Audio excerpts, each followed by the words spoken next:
Hi folks, welcome to Edge Parts and Performance Methanol Madness and another big night of racing down at the Racecourse Hotel and Motor Lodge Ruapuna Speedway on Saturday night. We had the return of the Hydralink War of the Wings, and we got to see Joel Myers Jr. return after his short excursion over to California.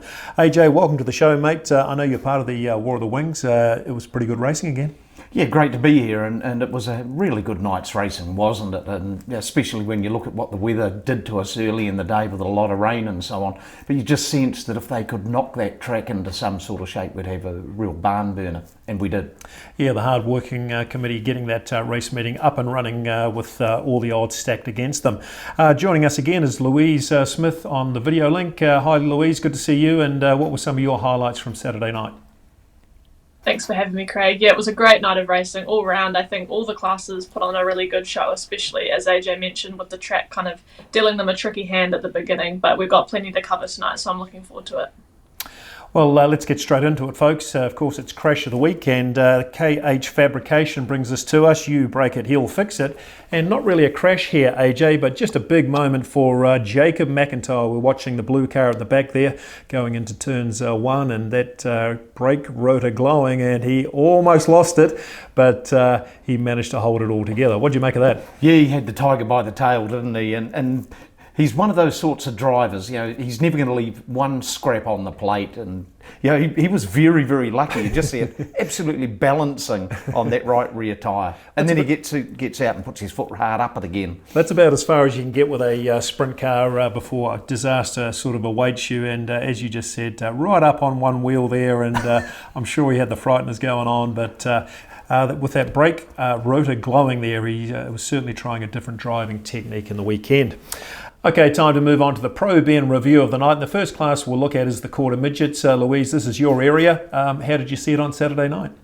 Yeah, we had another really good night of racing, which was another fantastic effort from all of our crews, everyone throughout the field. We had Malachi Webb winning the first heat race, Jack Brownlee's taking out the second one, and then another stellar performance in the feature as well, with Jack taking out the win there, and Isabel Clark in second, and Malachi Webb in third.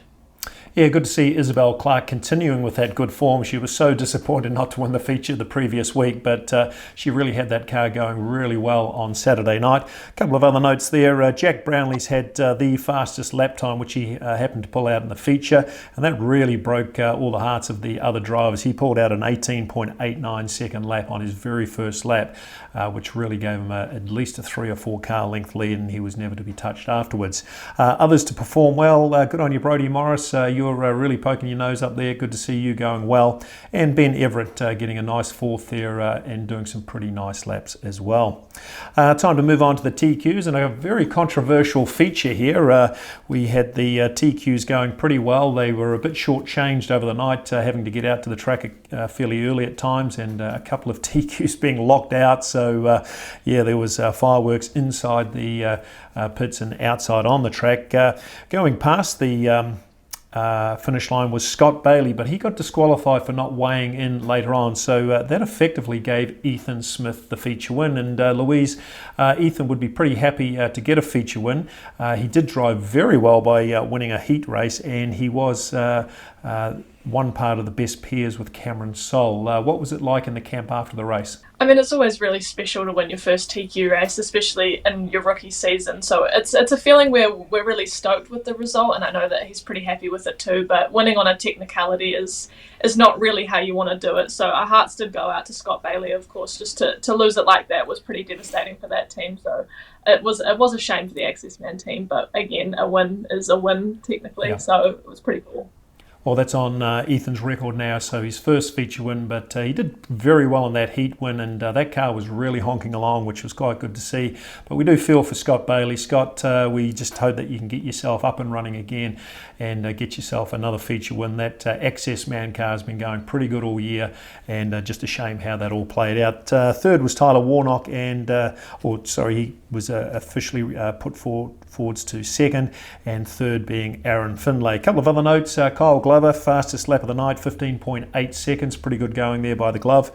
And Blake Finlay got a third in his first race when he was in the grids. Of course, Blake's been on the mentor system for a wee while, and he managed to get third in a race before putting a piston out the side of that car. So Blake, he's certainly a gas man, keeping his foot up. But in AJ, we both looked at him and thought he was doing pretty well.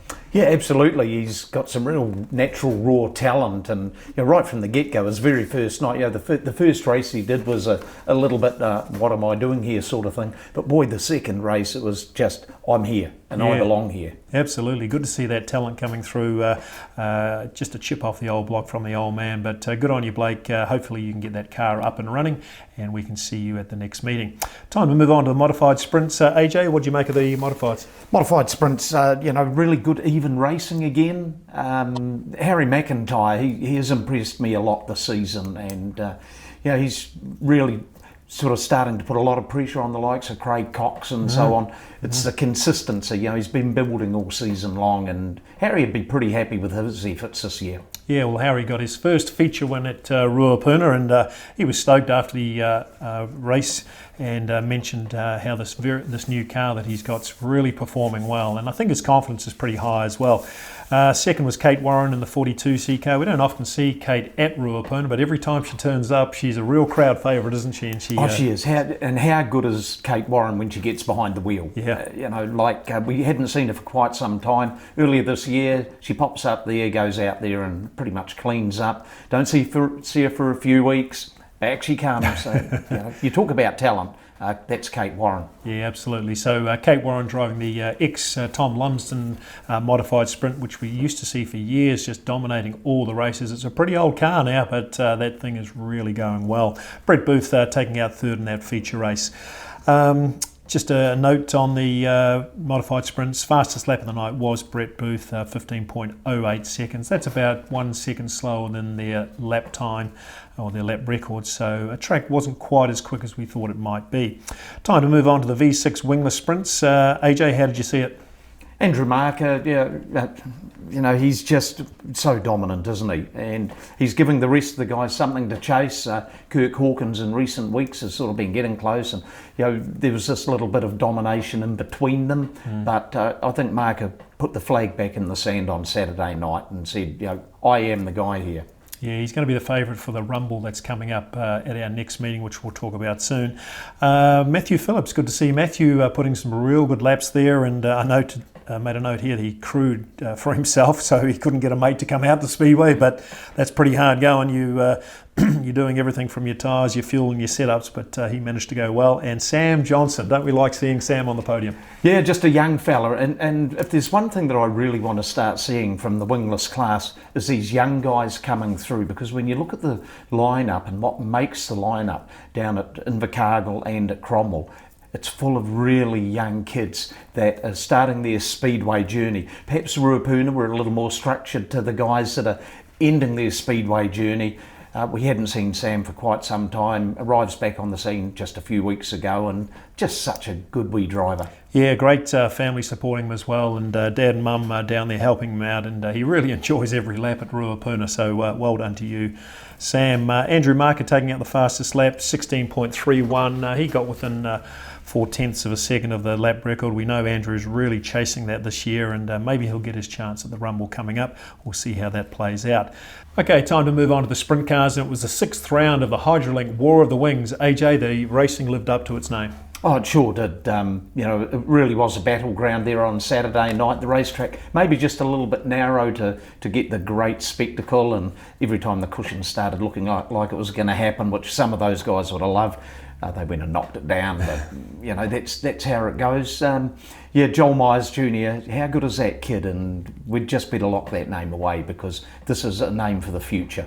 Absolutely, he certainly lived up to the Flying Californian name that he has.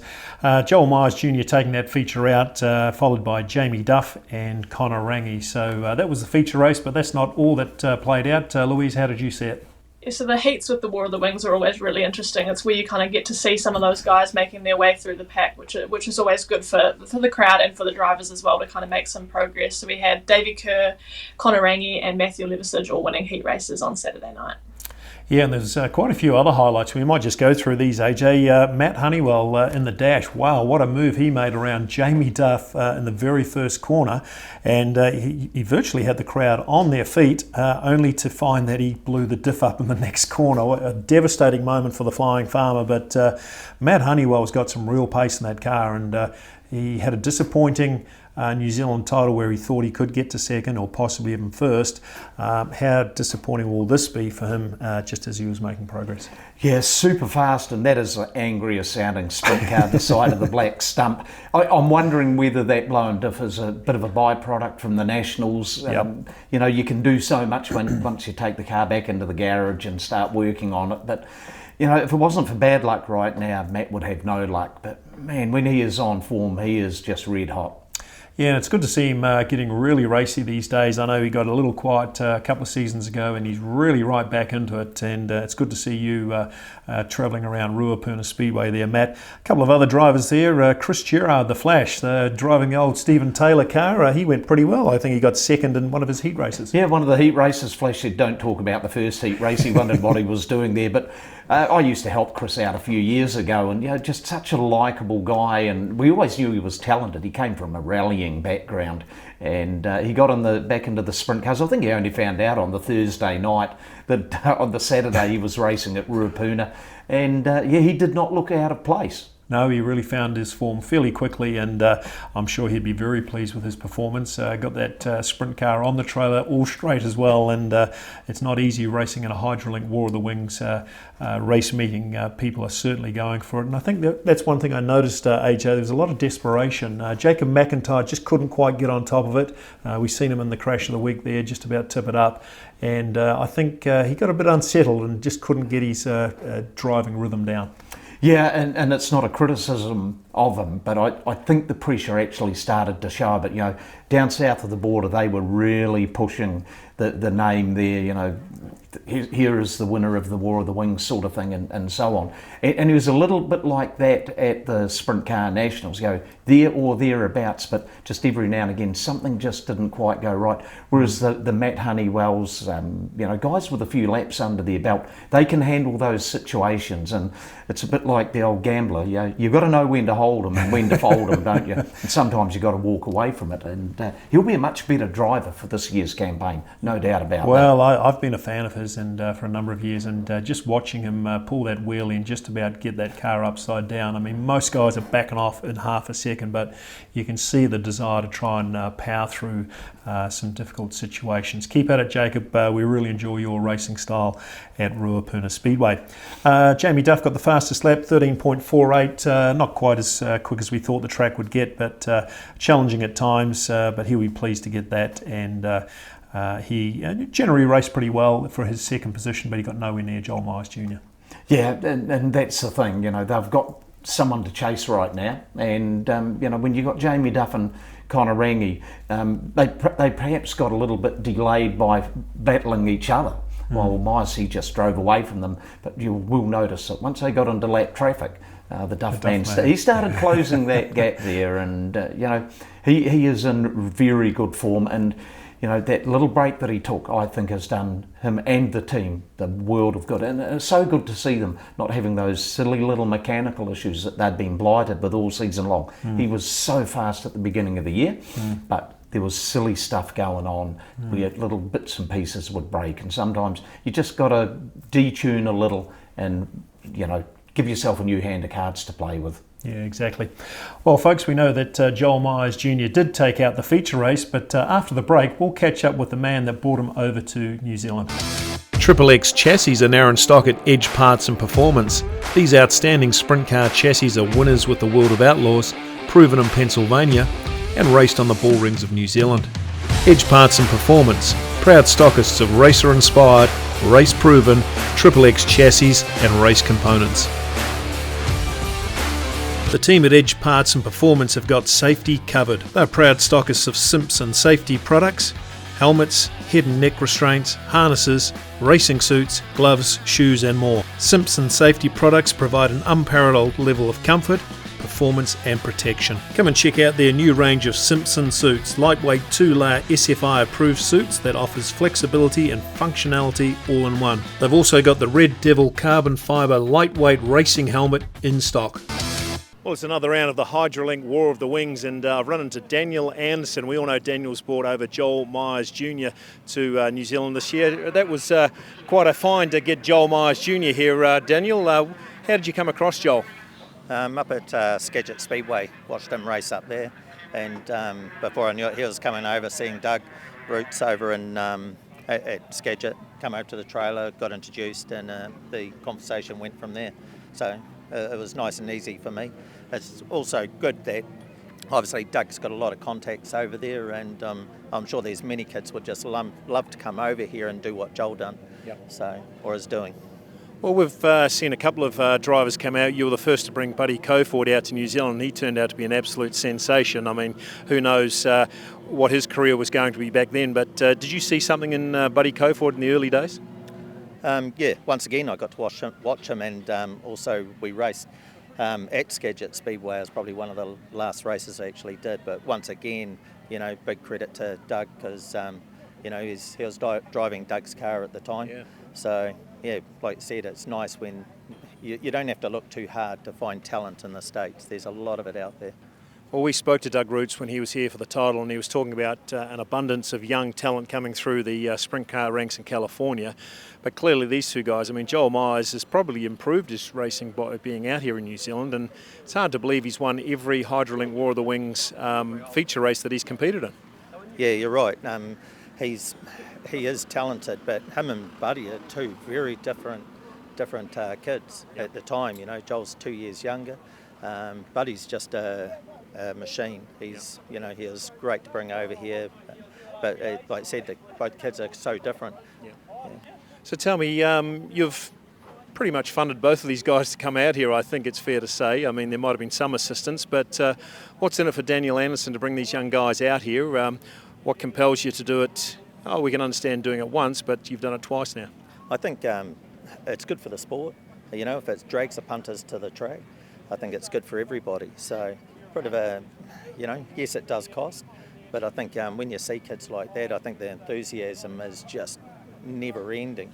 I'm just proud to actually make sure we keep them racing and give them an opportunity. I keep saying to Joel, we're just a stepping stone in the whole program. They'll go to bigger things, and hopefully they do. Well, I've watched Joel Myers working around your cars, and clearly he was helping put that car together this week. I mean, the guy's a worker, we know that for sure. We don't often see that in kids these days, but certainly the Speedway family, let's say, seems to breed that old-fashioned values into young kids, doesn't it? Oh, definitely. And like I said, he's pretty much put the car together himself, and he was mucking around, late hours in the night. So, but it was good. But then again, we've got to keep a balance. Work versus the old resting time. He's still got to do his damn homework. So, we ride him hard on that. So. Well, I think it's incredible that despite bringing these guys out here with these great opportunities, you're still funding a fair bit of that crash the other day. It must have been bittersweet when you seen him tip up the other day at Invercargill. Yeah, I think my main concern was he was going to get out of the car. I think everyone likes to see the driver first pulled out of the car, and we worry about everything else after. It was just one of those bittersweet weekends. It's we cleaned up a car, but he raced well. He obviously started at the back and done the penalty, and then he was 2 from the rear in the main event, and it was some bloody good spectator watching there. He was he was making some bloody good grounds. I know Greg said it. What would have people been talking about at 10 o'clock on Monday morning? And hop out of one car, and we're lucky enough that within the rules that we can turn around and pull my seat out and put his seat in and carry on. Speedway New Zealand come in, just did a belt check, but it was good to watch. They don't come to watch me. Some will, but you advertise something and you want these kids just to come out and be out there racing. So sorry, I'll give him a train of thought. No, you're good. Look, I was going to say, Daniel, it's a real sacrifice to do these sorts of things, and clearly you still enjoy your sprint car racing. I know when you went over to America, you were probably fairly well looked after when you were there.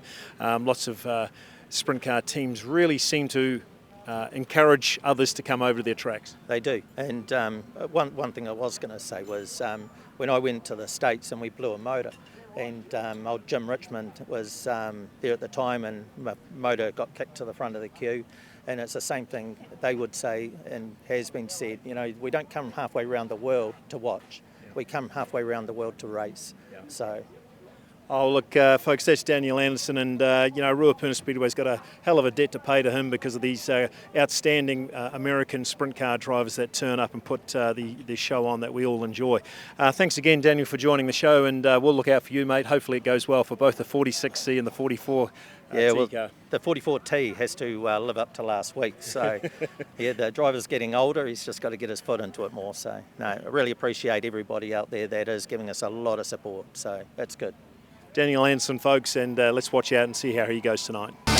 Well, how good is it to get Daniel Anderson helping out these young American drivers coming over to Ruapuna and putting on a great show for us, Buddy Coforth and now Joel Myers Jr. It's quite incredible, isn't it? And, Speedway is a sport that brings out a lot of passion. Daniel Anderson does this for the love, and the sport is so much better off for it too. Okay, time to move on, and we've got Jamie Duff joining the show again, and we won't be talking about Saturday night. Believe it or not, Jamie Duff has now got himself a midget car drive up in Auckland. Jamie, you've been pretty quiet about this one. Tell us what's happening this weekend.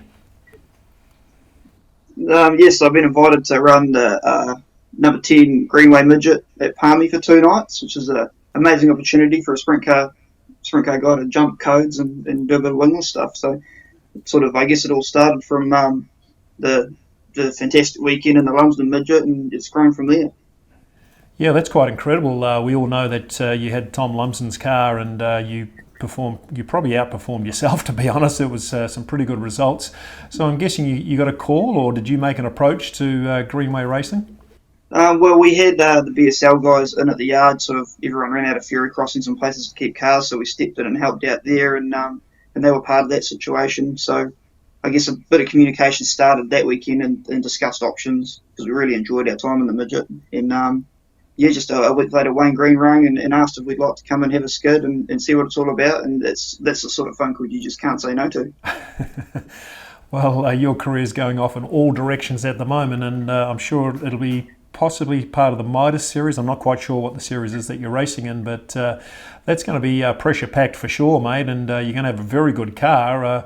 It must be an exciting weekend. Yeah, I mean, it's the best gear I could possibly ask for, so hopefully I don't make a fool of myself, and I can give the car back the same way I receive it, but at the same time I want to have a whole lot of fun and try and prove to myself and I guess everyone that supports me that I can do it. So yeah, it'll be good.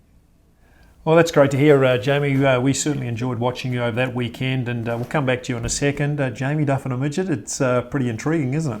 Yeah, it is. And Palmerston North is the sort of track that I think will suit Jamie driving a midget car. Like, it's flat, and guys, they have to be fairly calculated with their moves. And Jamie's put in a fair amount of time there in a sprint car. Actually won a bit of a race up there a few years ago. It might have been a Nationals or something. So he knows the place pretty well, and it'll be a good test for him. Yeah. Well, Jamie, what's your expectations, mate? I mean, I know you're racing for a good team. How do you approach it? What are your thoughts? I'd just like to show a bit of speed in the car and do the car justice. I mean, it's amazing gear, amazing opportunity, but at the same time, you can put too much pressure on yourself in a situation like that and sort of not handle the pressure too well and crumble under it. And I've done that a few times in my life. But just to handle it professionally and have a good time. Well, from an observer looking on, I think perhaps all that wisdom that you've accumulated over the last 10, 15 years might be the time to play out at Palmerston North. Mate, we wish you good luck and hope it works out really well. Most of us will be watching the live stream there, and what a great opportunity from the Greenway racing team, AJ. They're so good for racing generally, aren't they? Yeah, big team, and they've got a lot of history behind them too. As Jamie said, the best gear you could ever hope for, and no pressure. But I think Jamie's going to fit in really well again. Yeah, Jamie, if we've still got you on the line there, mate, I might just quickly ask you about the Salute to Goody and the Gold Cup. I'm guessing you're all refreshed now and going pretty well. What's your thoughts approaching that meeting coming up? I was looking at entries today, and I'm glad to see Joel's hanging around for it because I'd love another opportunity to have a crack at him. But yeah, no, it's going to be a fantastic meeting. A lot of big names coming from up north, and it's the social side of it's great too. That weekend there'll be a few beers had at the racecourse, and yeah, I think they're looking at doing another front end challenge, so that's always interesting. Another live stream of that might be quite good.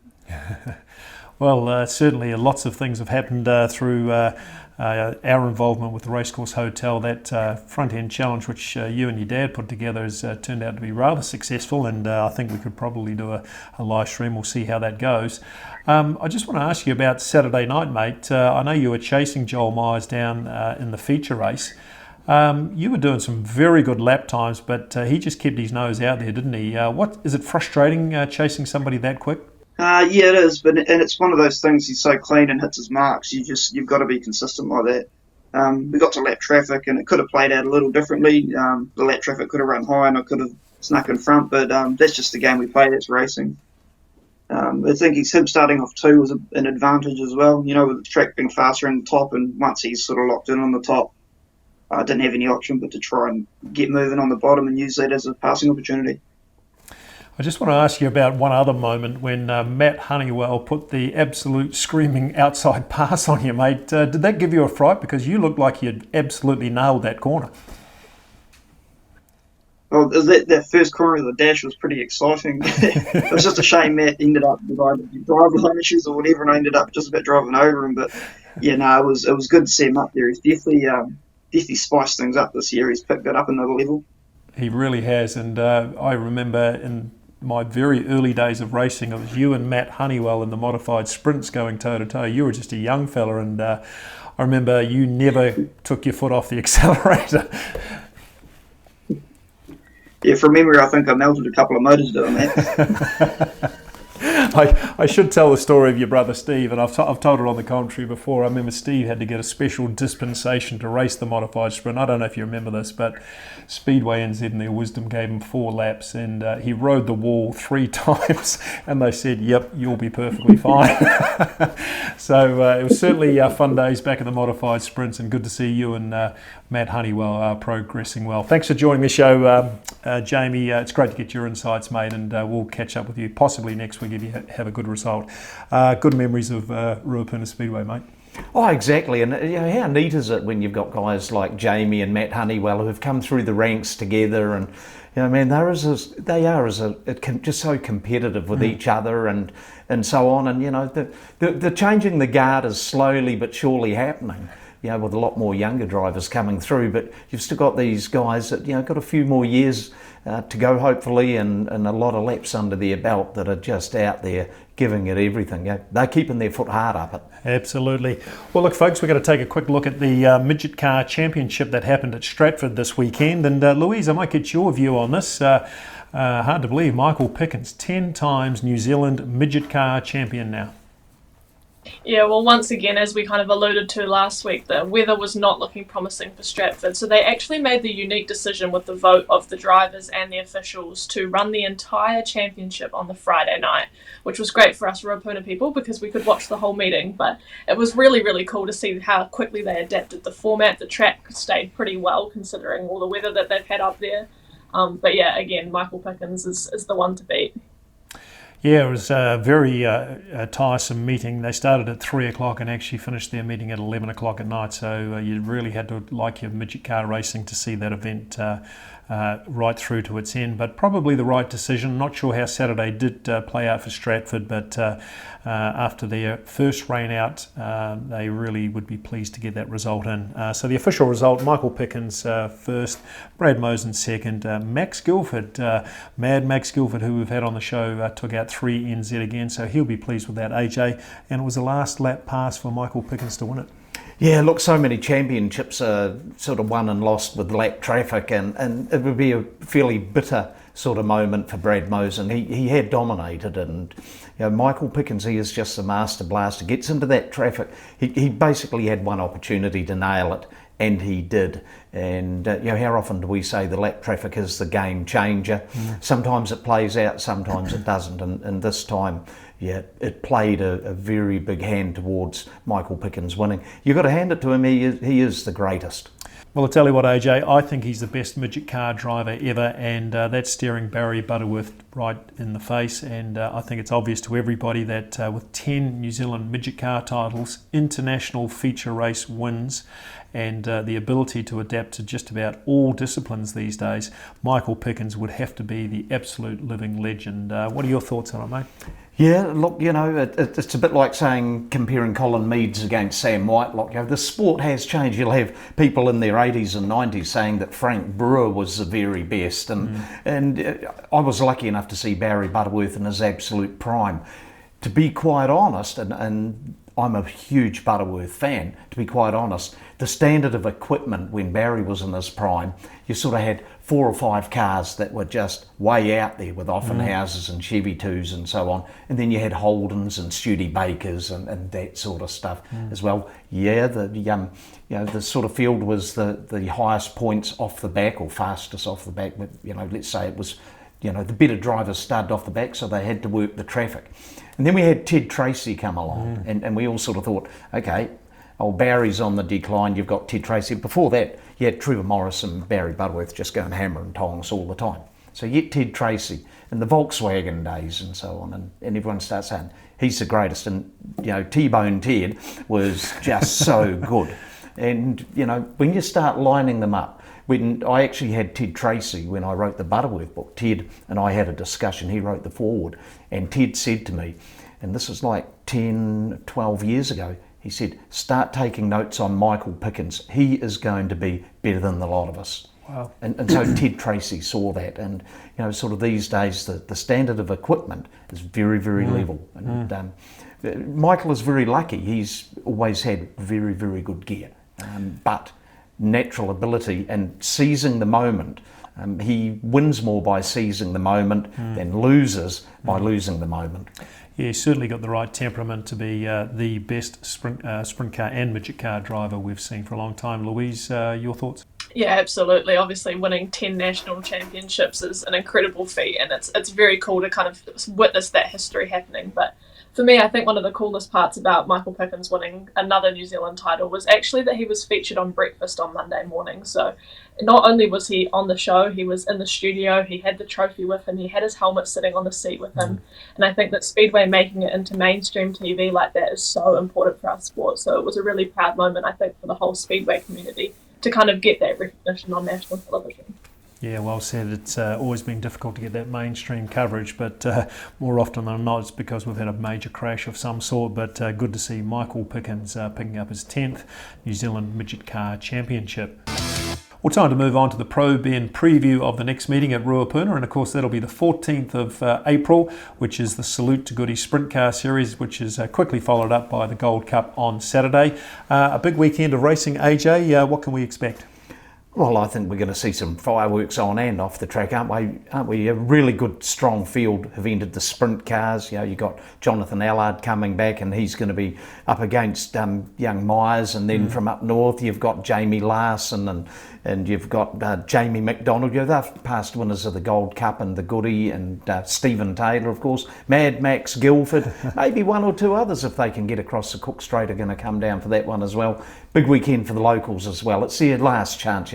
They would have learned lots at the Nationals, and it's probably going to be the sort of night where we've seen how Rangi and Jamie Duff are going. But here's a real opportunity for the likes of Steve Duff and Matthew Levisage to really show their wares. Yeah, it's going to be a real big weekend of racing for the sprint cars, and with the fireworks there, it's going to be a great way to sign off our last two meetings. Louise, Sprint Car Gold Cup, that's always a great event. What are your thoughts? Yeah, so for the 21st annual Sprint Car Gold Cup again, we're looking at a really good lineup again. I mean, you just can't go wrong with sprint car drivers, especially with everyone coming from the North Island as well. It's going to really put on a show for the crowd. So it'll be interesting to see if we can get a local guy to kind of put his stamp on first place on that feature. Yeah, well, Jonathan Allard being last year's winner, he did a very good job in winning that title. He's a great showman, and certainly with the fireworks and the last two meetings of the season, it's not a meeting you want to miss. 6 o'clock start on the Friday, but 5 p.m. earlier start on the Saturday with daylight savings all over now. We thought we'd get through that meeting nice and quick and finish off with a spectacular fireworks event at Ruapuna Speedway. Well, look, another event that's happening that weekend is the V6 Wingless Sprint Rumble, and this is an event that's been put together by Amanda and Andrew Gregge, and they've been running this event for 3 seasons now. We've got Andrew Gregge on the line. Andrew, welcome to the show, mate. You must be looking forward to your V6 Wingless Sprint Rumble. Can't wait. Get out there and have some fun. So tell us who's actually attending and how many drivers do we have?